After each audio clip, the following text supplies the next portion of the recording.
Good morning, good afternoon, good evening to you, wherever you are in the world today. My name is Char Love, and it is a huge pleasure to be here today to celebrate International Women's Month and to reflect on a topic that is very near and dear to my own heart, which is entrepreneurship. Now, having started a few businesses and organizations, I know firsthand how both challenging as well as exhilarating this path can be. And the impact of being an entrepreneur can be about so much more than just the individual. It's about the impact on her family and her wider community. Now, today we're going to spend some time with three truly extraordinary women who are going to share their reflections on how entrepreneurship changes women's lives, but also reflect on the barriers faced by female entrepreneurs and what we can all do to support them and to support each other to overcome these barriers. So, for our speakers, we have Maureen Ndlovu, who has a career in public health in South Africa and has been an Avon business owner for 18 years. She is a top achiever in her region and a member of the President's Club in the field. Hi, Maureen. We also have Holly Tucker, who's the founder of Not on the High Street and Holly & Co. Holly is also UK ambassador to the Creative Small Businesses. Hi, Holly. Glad to have you here. And we have the CEO of Avon, Angela Cretu.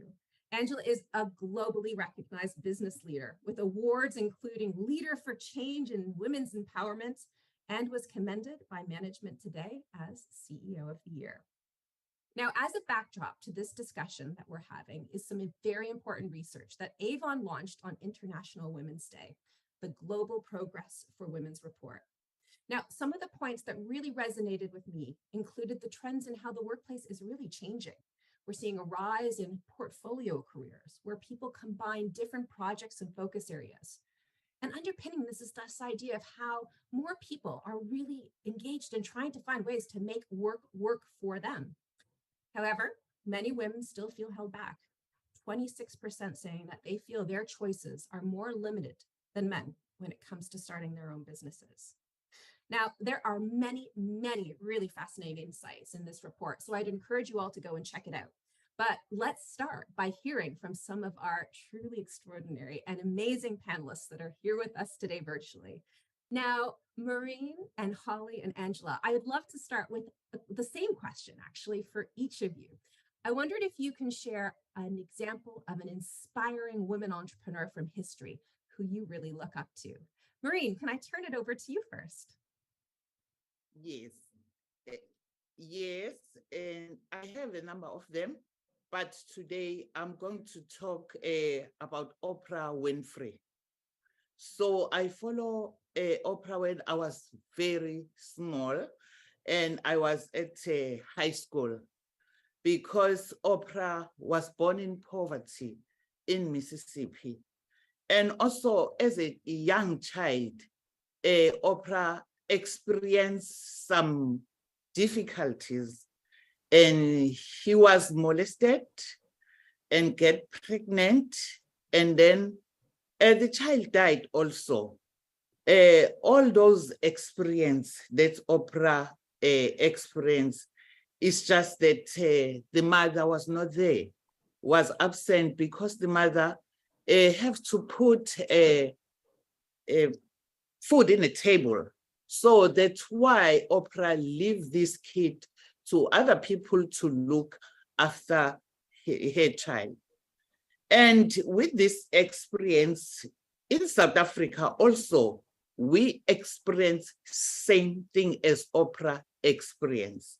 As a result, Oprah to go and do whatever passionate about it, it just leave home and then start a new life wherever is. So it was not easy for Oprah. And she did not allow the situation that it was to hinder her journey to success. And she was very passionate.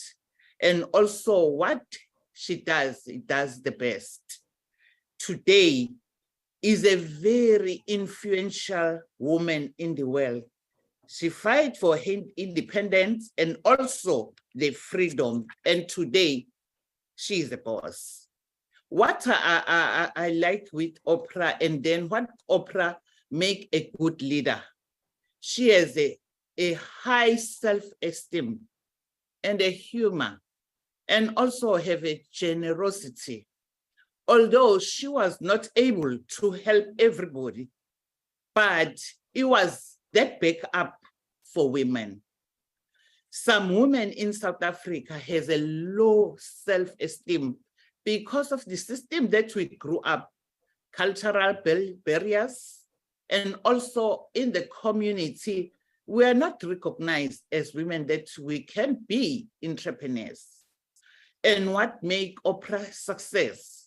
She took a risk and willing to take a venture into a new territory. So he never scared about failures. You see, as myself, I've never scared about failures to join Avon. And then what type of a entrepreneur Oprah? It is a entertainment. And then skills that Oprah has that I love so much was a communication, put people's first, and also innovative. So that's why Oprah inspires so many women. Even today, he has a school here in South Africa. He's still inspiring other women. What a fantastic way to kick off. I love that example of Oprah. And I've just been writing down some of these words, you know, this idea of high self-esteem, generosity, passion, fearlessness, innovation. What a strong, really extraordinary woman we can all sort of look up to when it comes to really celebrating some of these important traits of entrepreneurship. Thank you so much, Maureen. Holly, I'd love to ask the same question to you. What are the women, is there a woman entrepreneur in history that you really look up to for being inspiring and embracing sort of some of the key qualities of what it takes to be an entrepreneur? Mine will be a slightly shorter answer, and I wish I had gone into her history like you've gone into Oprah's, but for me, it's Iris Apfel. I don't know if anyone knows about her. I'm sure you do. But actually, Iris, for me, there's very few role models, let's face it, for us women. And I think that that's what the exciting thing is today, is highlighting those that we do look up to. Iris Apfel is now aged 101 years old. And she is an icon. She is ageless. She's unapologetically herself. And I think this is one of the key things about women. We tend to apologize a lot. She's an interior designer by trade, and she had a textile organization as well. But she actually, a fact about her, which I didn't know, she had the contract to redesign the White House, and it spanned 9 presidents. So actually, she designed the White House 9 times, and at 97 years old, she became a model. So it gives us hope, you see. It gives us hope, and I do believe that when you do what you love, and you love what you do, and I've already said to everyone, she's my role model that I've said I'm going to retire at 90. And at 90, I've decided to have big jewelry like her, big glasses, and I'm going to turn 46 this year. So I've got quite, some distance to go. And I think it's very inspiring for us to always to think that we have many chapters in our lives, that this notion that when we turn 40 or 50, that somehow we're finished. I believe it's the new dawning. I believe it's just beginning. So that's my role model.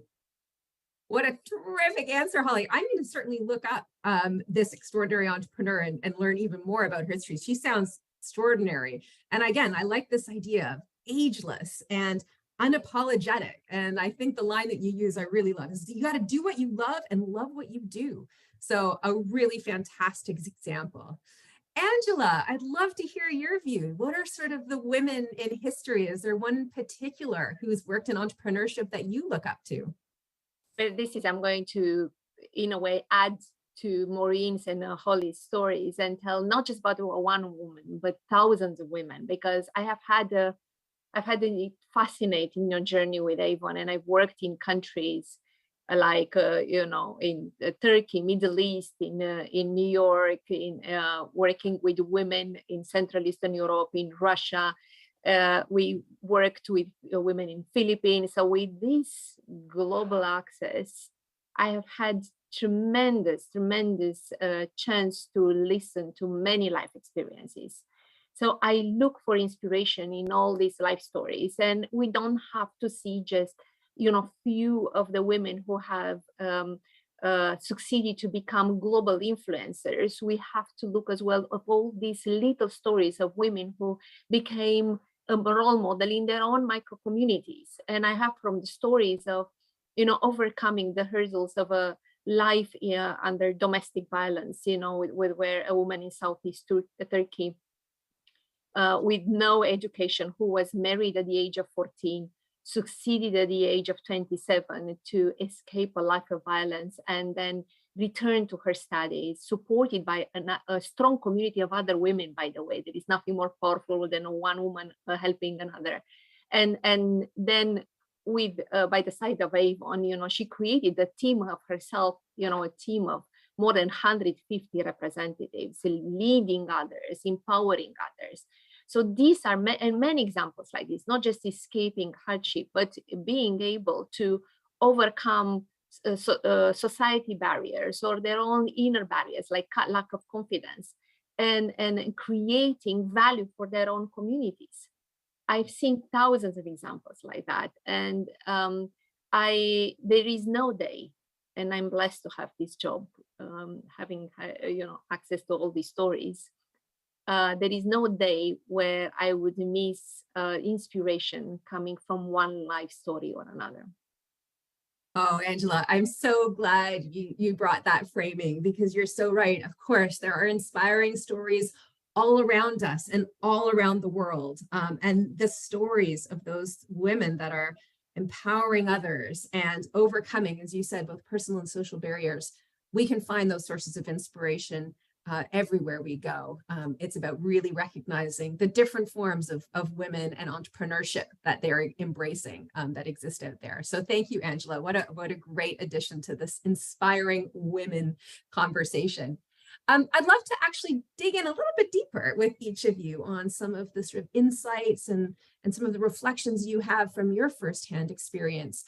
Maureen, the research that came out from Avon on International Women's Day found that some of the real key barriers women face when starting their own businesses include finance, fear of failure, and lack of confidence. And I wondered if you could just share how that fits with some of your experience and how you overcame some of these barriers in your own journey as a successful entrepreneur. Yes, with my experience, really, most of the things I witnessed it, because as women, that's why I'm also part of it. We suffer a multiple of barriers in South Africa, you see, because we didn't have an access to land, financial resources, and on top of that, we experienced abuse. And I don't even talk about technology, you see. We didn't know how to use computers and everything. It's because of cultural mindset and also the stereotypeness. So the system that we grew up trusted a lot a man over the women. That lead us to not having a confidence and then fear for failures. You don't want to start anything because you don't want to fail, because you don't have that confidence. And also, no matter how you start at university, you get a degree, but you will not get a promotion, and you'll not get a fair, salary as men, because the system trusted a man. The question that lies to us is that as women, we need to sit down, not doing anything, and wait for a miracle. No, that's why I salute all women who break all barriers that prevented them to pursue their goals and open doors for them and the new generation. But those things still exist. But I salute those women.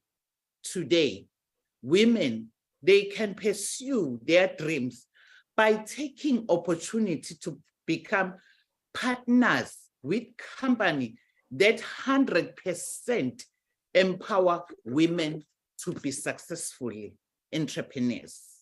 That company I love so much, it's Avon. Thank you to my sister to introduce me to that company. And it was not easy because my sister, when he came with this, I said, you know, my sister, I don't want to join those company fly by night. Please, I don't want to join it. But my sister said to me, you know what, my sister, this company is the largest or second largest company direct selling enterprise in the world. I said, is it so? He said, yes.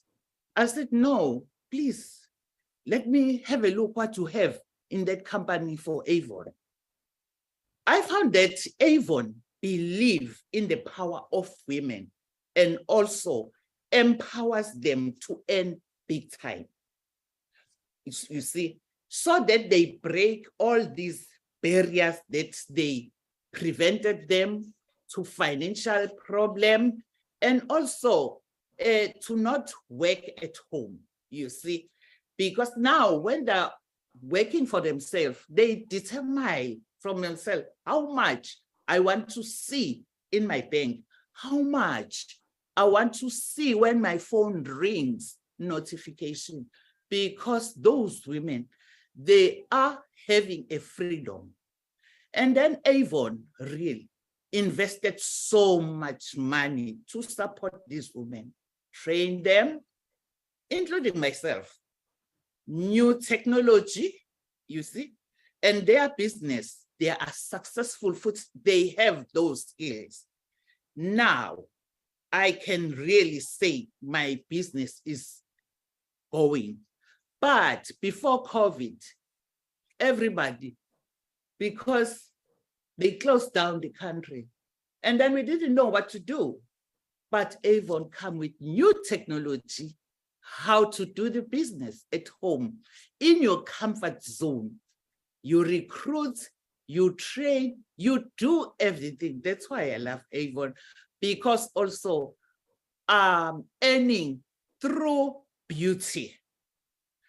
And also, as the women today, and also and other women under my social networks, they're driving today. They're having houses. They're having flats. They even take their kids into the best school. I can name it one where my son go. It's Hilton College, you see. So, and then we enjoy best holidays with my family, and those women are experiencing that we do earn through what? Through beauty.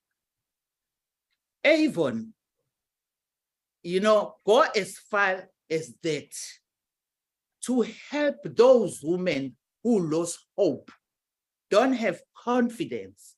You know, if a person having a cancer, really you lost hope and you've been violated, gender violence, Avon donated money in those different foundations to assist these women. You know, as far as Avon assist the child of those women to earn higher education. Why I don't love Avon? Really, I love Avon. And then there are products that when you buy at Avon, that 100% money of them goes to the community. You see, Avon really empowers women to be entrepreneurs. No discrimination, Like myself, I'm education, I have master. I can even go as far as sit down with a person who has standard 4 because there is no discrimination. So if you want to be one of those women, you have to partner with Avon, you see, and see your business, how it's going, because all those women who are partner with women, with Avon, their business are booming. You know what? They act like millionaires, like they have money. And also the way they dress, the way they do, you know, so they act like millionaires. But what you need to do to be part of Avon, you need to be honest. You need to be loyal. Communication, and get involved so that you know your business, how it's leading to. Thank you.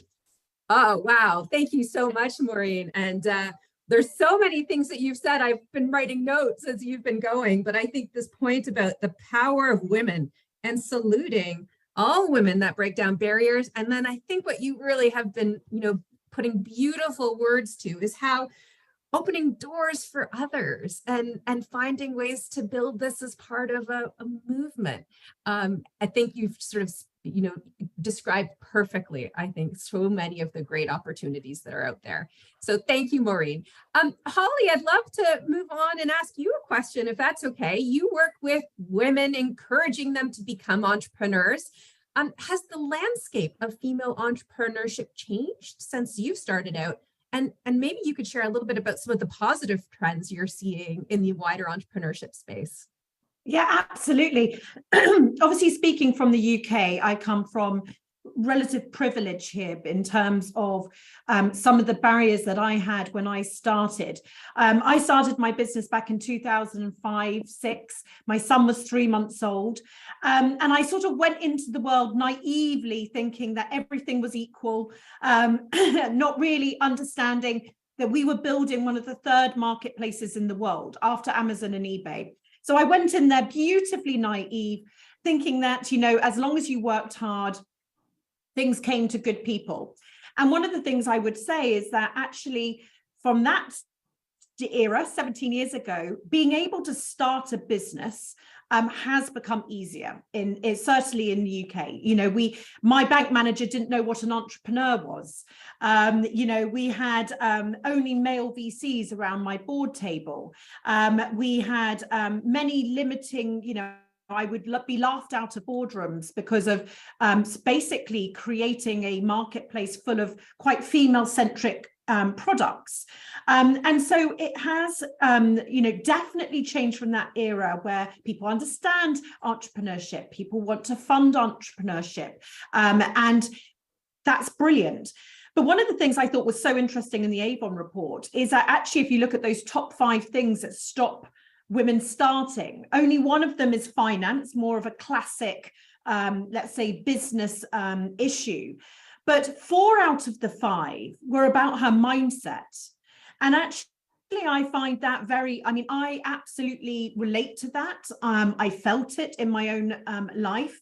But one of the things that I think and why this is absolutely brilliant, and I have to say, when I met Angela at the conference this year, I told her to her face what a role model she is for us. It's very few business leaders like Angela. Very few. And so actually, one of the things I think that we are needing is role models like Angela, that we can see it for ourselves. People bringing that feminine quality into management, into business at large, empathy, collaboration, inclusion, recognizing the strengths of women, and actually building businesses that not only makes a business out of it, but supports business women, supports things that matter to them, such as you said, Maureen, cancer and domestic abuse across the world. Now, obviously, Avon's been doing this for 137 years. It's one of the most amazing things. But I feel that now is the era where maybe some of the barriers of the utilitarian parts might have come down. It is really about that sense of how do we build confidence? And I think it is one of the major parts of it is now having role models where we can see people have been mothers, they've come through hardships, they've come through these things, but they've believed in themselves, they've backed themselves. And that for me is one of the changes that I'm seeing, not enough of, I have to say, but something like today and being able to bring everyone together to discuss these things is why things are moving in the right direction. Wow, terrific. Thank you so much, Holly. I mean, I think your story and journey that you've been on, so reflecting on what it was like when you started and how things have changed is really helpful for us all to sort of put into sort of a wider context. And you know, this point about the mindset, obviously, Maureen, this is something else that you had spoken about, was the importance of really understanding what mindsets exist and how we find ways to lean into opportunities to show our empathy, to collaborate, to focus on inclusion, to build our confidence. And I think you're really right, Holly. The great thing is there is now a growing world of role models that we can look to and learn from and be inspired by. So thank you so much, Holly. Angela, I'd love to come to you. Female entrepreneurship, as we've already spoken about, really has an impact beyond just the individual. It also has massive impacts on her family, on her community. And I wondered if you could just reflect a little bit on the ripple effect that you see of female entrepreneurship. Sure. Let's start by zooming out, understanding globally, you know, what's the impact of female entrepreneurship. There are studies after studies from the World Economic Forum to multiple other studies looking at the value, economic value, the society value, the overall family value of women having access to finance their own entrepreneurship endeavors or having access, equal access to education. It's clear by now. I mean, we've seen it. The World Economic Forum would call out that there is $1 trillion added value to globally if women would have had exactly same access as men. Equally, we do see there are so many barriers. We call some of them that are connected to the mentality that us women, you know, are brought up with. But as well with the real tangible society barriers, yes, in terms of where women are still struggling while progress has been made, but women are still struggling is to have equal access to education or to entrepreneurship. And we do know that once we overcome those barriers, for all these entrepreneurship initiatives, we do see women returning 25% more profit to shareholders. So investors out there, watch out, you know, encourage women taking on entrepreneurship, because women, once they are into an activity, they will give everything to make it work. They will bring in attributes that are complementary to men. Yes, they will be bringing this holistic view. They will know how to manage paradoxes, how to manage crises. Here we are, we have a turbo VUCA world. Yes, women are much more resilient. They will at all times looking to balance and juggle and optimize the value for every stakeholder, not just shareholders, looking for tangible value to be brought back to community. So what's not to value in women having access to entrepreneurship? And at Avon, now we deeply believe, and this is not a belief from yesterday, this is a belief for more than 100 years, and Maureen so beautifully brought it up. We believe that a better world for women is a better world for all. And our founder, a male founder, has had that vision of understanding that, you know, he, with his business model that would tap into women's entrepreneurship, you know, he would really create not just a successful beauty company, but as well a company that is so much more than a cosmetic, industry player who transacts beauty products, but a true movement for women empowerment.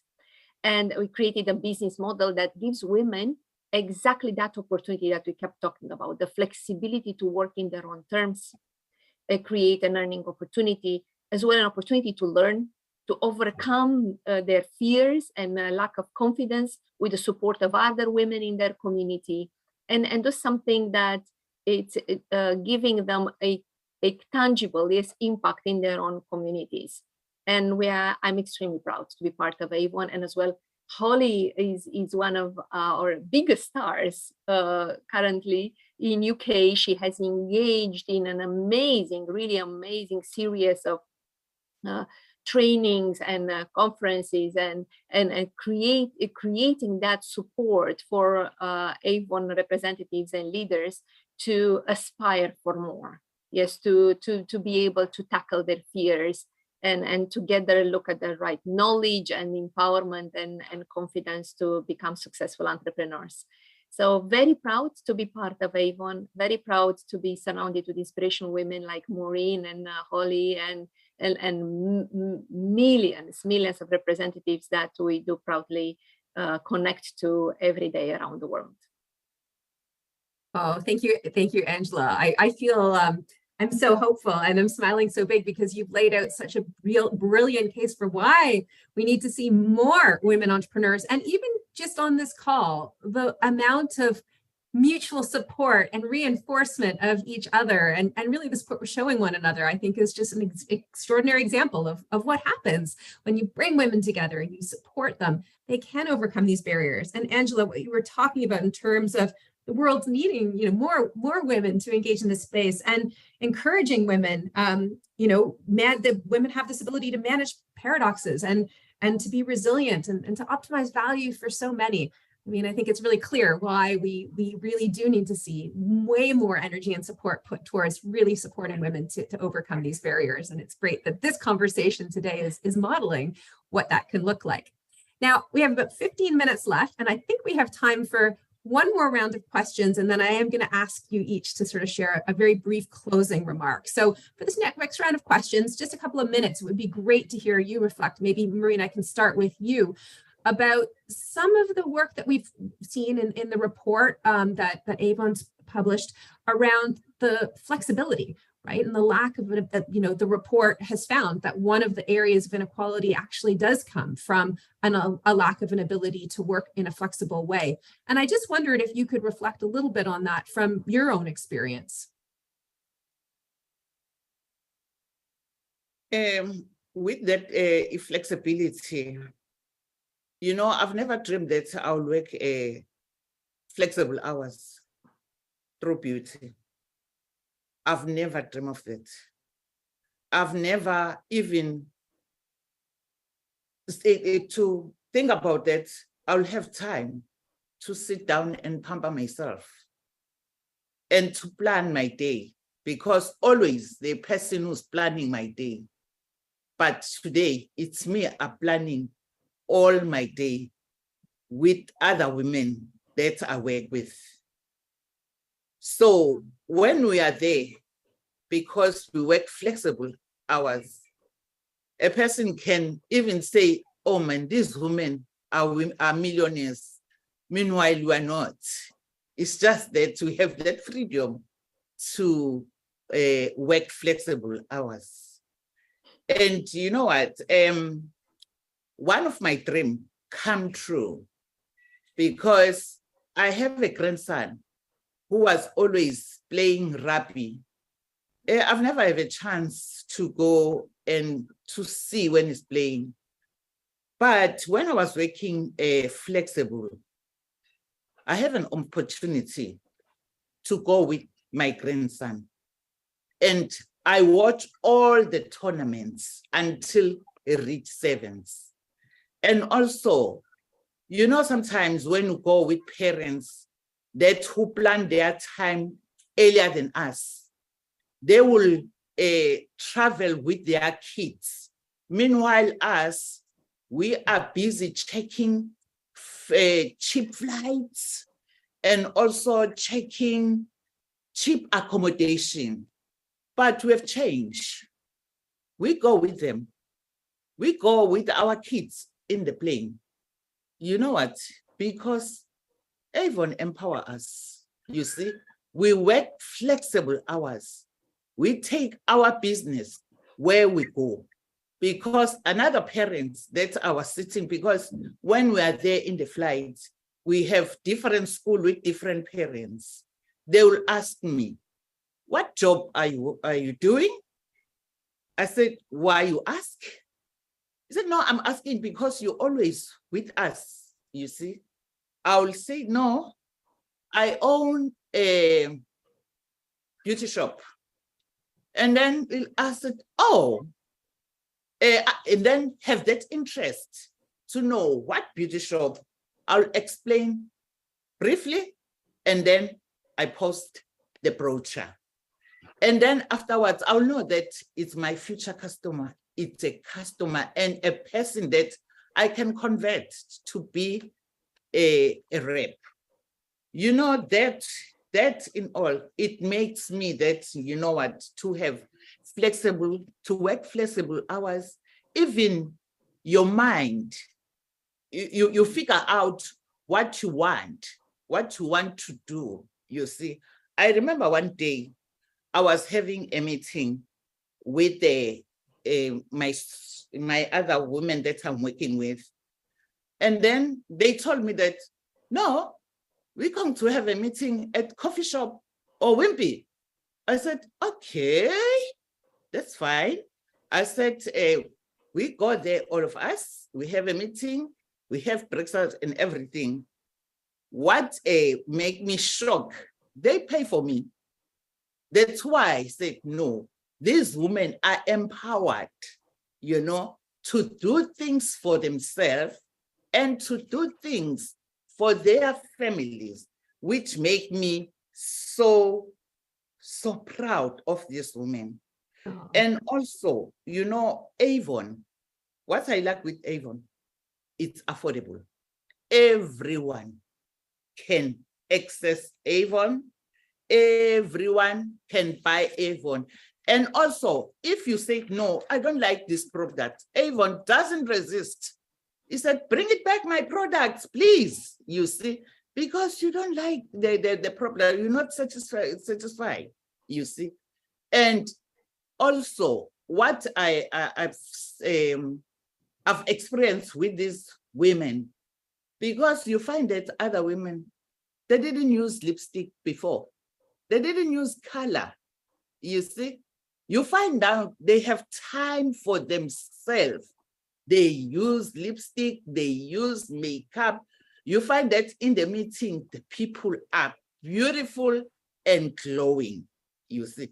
That's why if you do Avon, you love to be successful entrepreneur. You must learn to love yourself first. You respect other people, and then show other people, show and tell, how did you do it to be a successful entrepreneur? Thanks to empower us. Wonderful words of wisdom, and it definitely, I think many of us are going to be reflecting on some of the sort of experiences and the stories you've shared with us, Maureen. Holly, I'm going to ask you for a very brief response, if I may, so we can do a quick closing round, but I do want to hear your reflections, specifically, I think, on some of the biggest barriers you think women are facing when it comes to being entrepreneurs. Absolutely. I mean, I would say there's four for me that are the largest.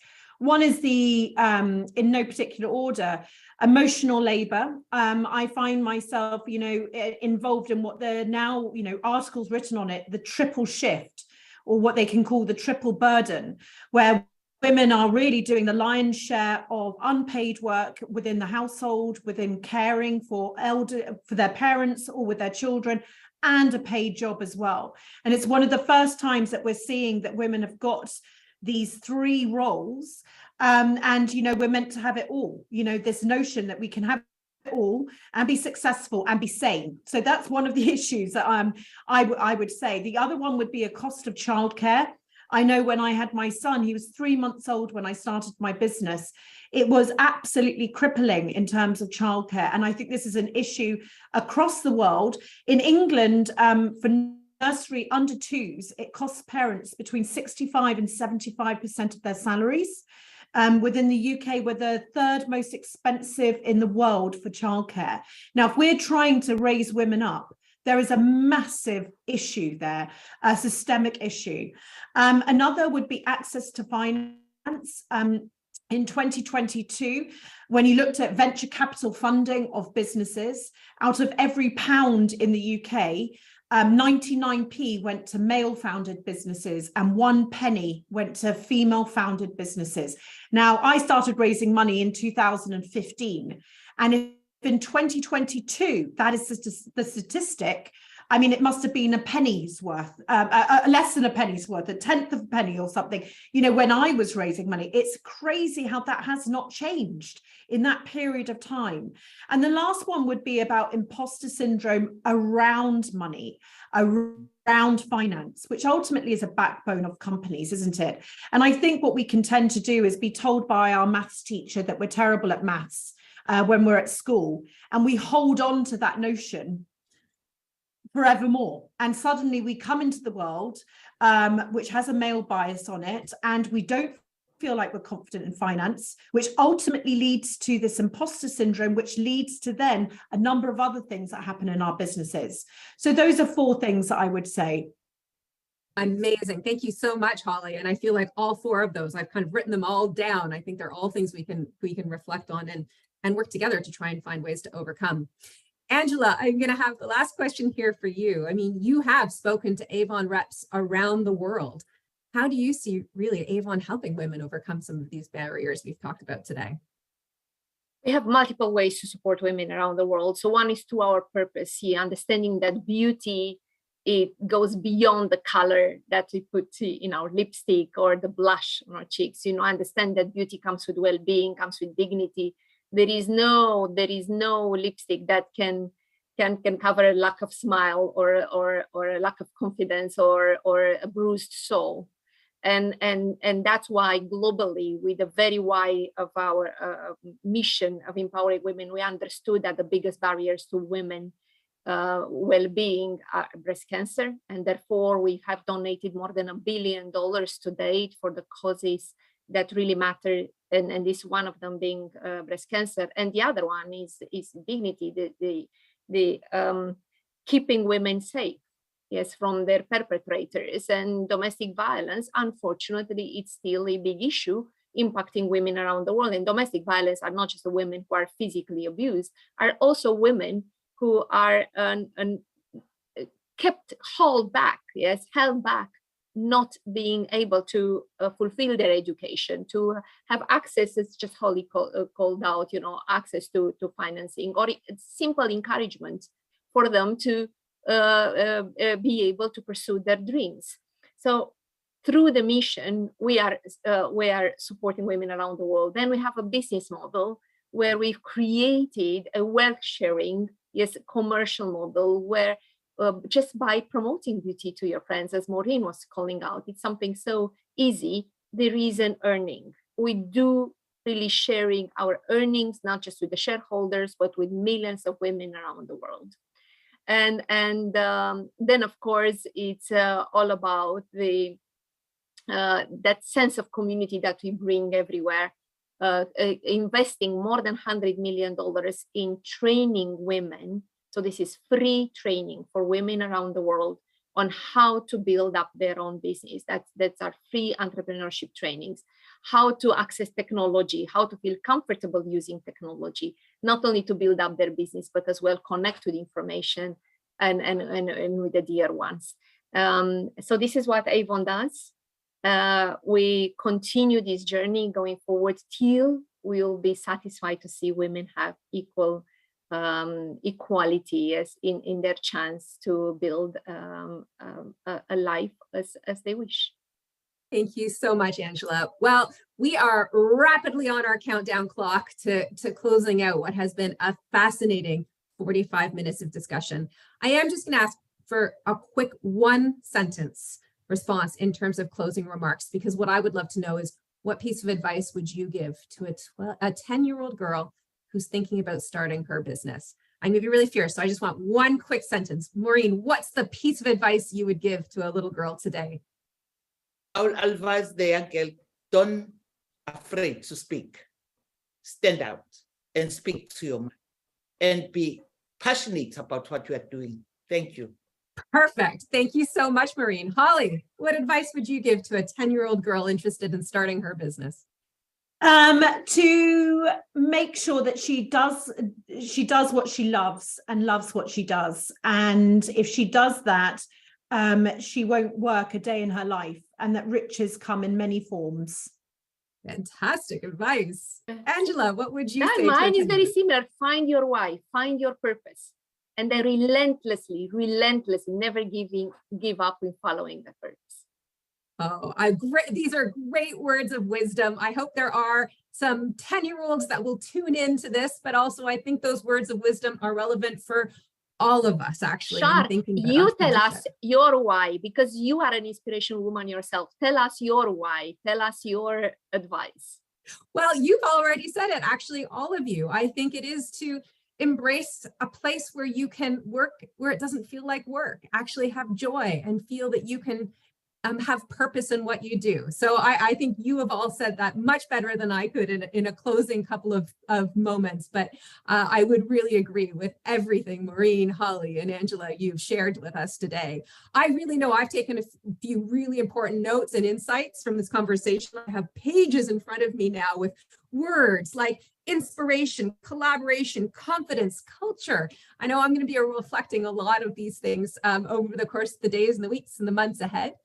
What I would say to all of you who are tuning in is if you're interested in learning more about some of the themes and the trends that have come up in our conversation today, definitely check out the Global Progress for Women's report. Again, you can find it online. But for now, I want to wish you all just a really terrific Tuesday and a very, very happy International Women's Day month. So again, thank you so much, Maureen, Holly, Angela, and to the whole team that made today happen. Have a wonderful morning, afternoon, and evening.